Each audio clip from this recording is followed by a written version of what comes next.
কোনো একদিন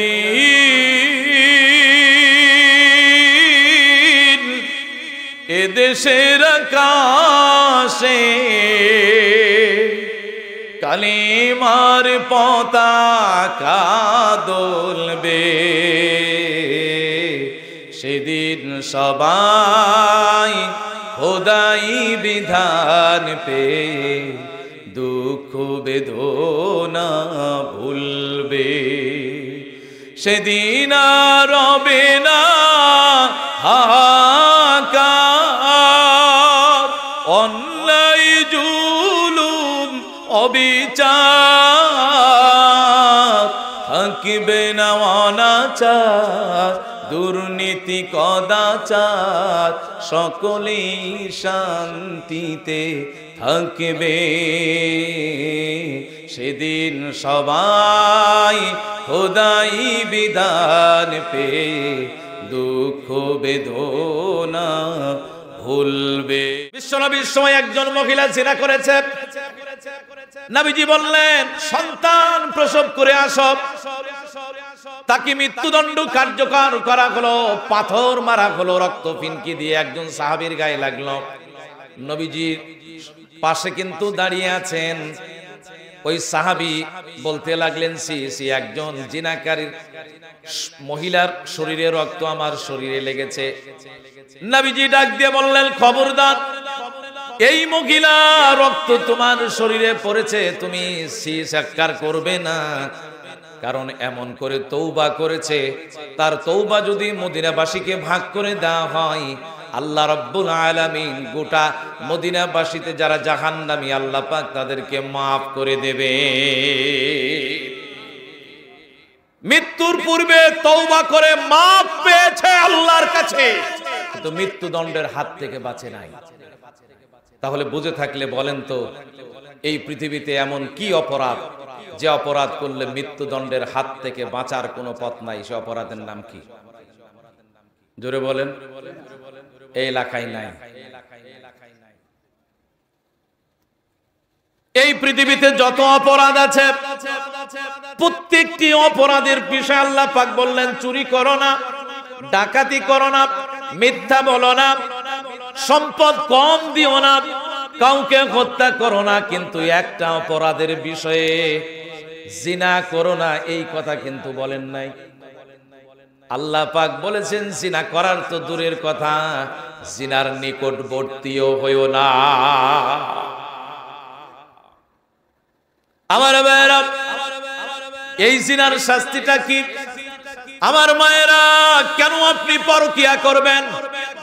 আমার বাবাজিরা, আলোচনা আর আমি করলাম, কিন্তু যদি না মানেন, কাল কিয়ামতের ময়দানে ঠেকে থাকবেন।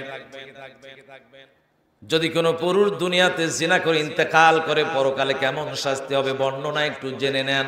কিয়ামতের ময়দানে উঁচু জায়গা আপনাকে দাঁড় করাবে। দুনিয়াতে কেউ আপনাকে দেখে নাই, আপনি পরকিয়া করেছেন, জিনা করেছেন ঘরের মধ্যে, কিন্তু কিয়ামতের ময়দানে সেই দিন হাজার হাজার মানুষের সামনে উলঙ্গ অবস্থায় আপনার শরীরের উপর শাস্তি প্রয়োগ করা হবে। উলঙ্গ অবস্থায় আপনাকে দাঁড় করানো হবে।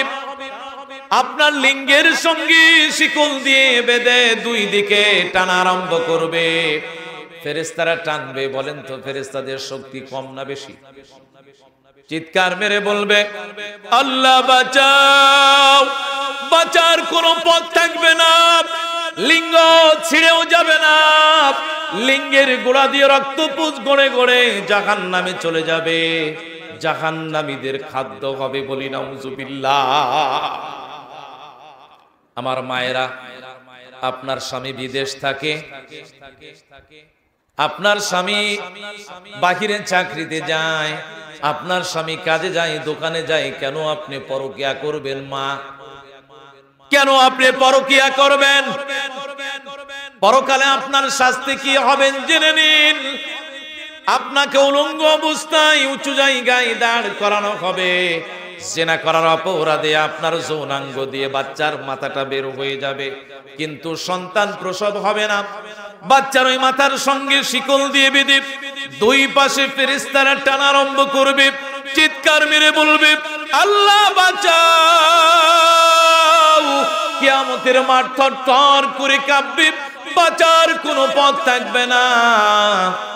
এত জোরে চিৎকার মারবে, কিয়ামতের মাঠে লোকজনগুলি শুনবে, বলবে কি হয়েছে? তারা বলবে ভয়ঙ্কর অপরাধ, দুনিয়াতে এরা জিনা করেছে, তাদের শাস্তি হচ্ছে। বলি নাউজুবিল্লাহ। এমন জোরে থরথর করে কাঁপবে। ওই যে বাচ্চা যৌনাঙ্গ দিয়ে বের হবে, বাচ্চার মাথা ছিঁড়েও যাবে না, চিৎকার মারবে। ওই গোড়া দিয়ে রক্তপুঞ্জ গুলি গড়ে গড়ে জাহান্নামে চলে যাবে। জাহান্নামীদের এটা খাদ্য হবে। বলি নাউজুবিল্লাহ। আমার ভাইরা, আল্লাহর আইন যদি এই জমিনে যদি থাকতো, আল্লাহর কসম ওই আসিয়া নামে ওই ছোট্ট মেয়েটি আজ কিন্তু ধর্ষিতা হতো না। ঠিক কিনা? আল্লাহর আইন যদি এই জমিনে কায়েম যদি থাকতো, কোন মানুষ সুদ খেতে পারত না। আল্লাহর আইন যদি এই জমিনে থাকতো, তাহলে মদ খেতে পারত না। আল্লাহর আইন যদি এই জমিনে থাকতো, বেপর্দা ভাবে নারীরা ঘুরতে পারত না।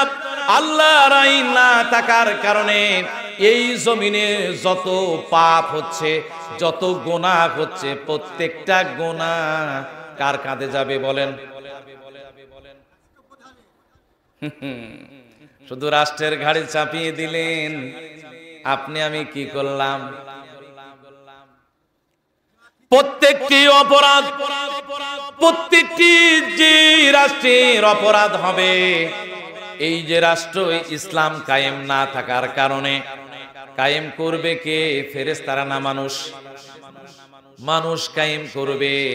যারা কোরআন কায়েমের জন্য যারা চেষ্টা করবে না এই জমিনে, আল্লাহর কসম যত অপরাধ হবে এই জমিনে, কোরআনের আইন বাস্তবায়ন না থাকার কারণে যারা কোরআনের আইন বাস্তবায়নের জন্য চেষ্টা করবে না, তাদের কাঁধের উপর প্রত্যেকটি অপরাধের ভয়াবহ শাস্তি এবং পাপ লেখা হবে। বলি নাউজুবিল্লাহ। নবীজি বলেছেন, মদিনার প্রথম সময় এমন একদিন সময় আসবে, এই মদিনা আরবের গুরুত্বপূর্ণ জায়গাগুলিতে মানুষ যেতে ভয় পায়, কারণ তারা অধিকাংশ সেই সময় ছিল হলো দস্যু। নবীজি বলেছেন, ইয়ামেনের রাজধানী সানা থেকে শুরু করে নিয়ে আরবের হাজরে মাউত পর্যন্ত সৌদি আরবে বিশাল এলাকা জুড়ে আরবরা তারা ব্যবসায়িক কাজে রাস্তা দিয়ে চলাচল করত। তারা ভয় করত, না জানি সতীত্ব হারাবে, না জানি সম্পদ হারিয়ে যাবে। নবীজি বলেছেন, এমন একদিন সময় আসবে যেই দিন আল্লাহর ভয় ছাড়া মানুষের অন্তরে আর কোনো ভয় থাকবে না। কোন একদিন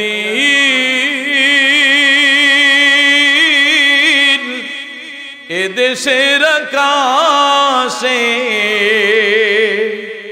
কালিমার পতাকা দোলবে, সেদিন সবাই খোদাই বিধান পে দুঃখ বেদনা ভুলবে। সেদিন আর রবে না হাহাকার, অন্যায় জুলুম অবিচার, থাকবে না অনাচার, দুর্নীতি কদাচার, সকলেই শান্তিতে থাকবে।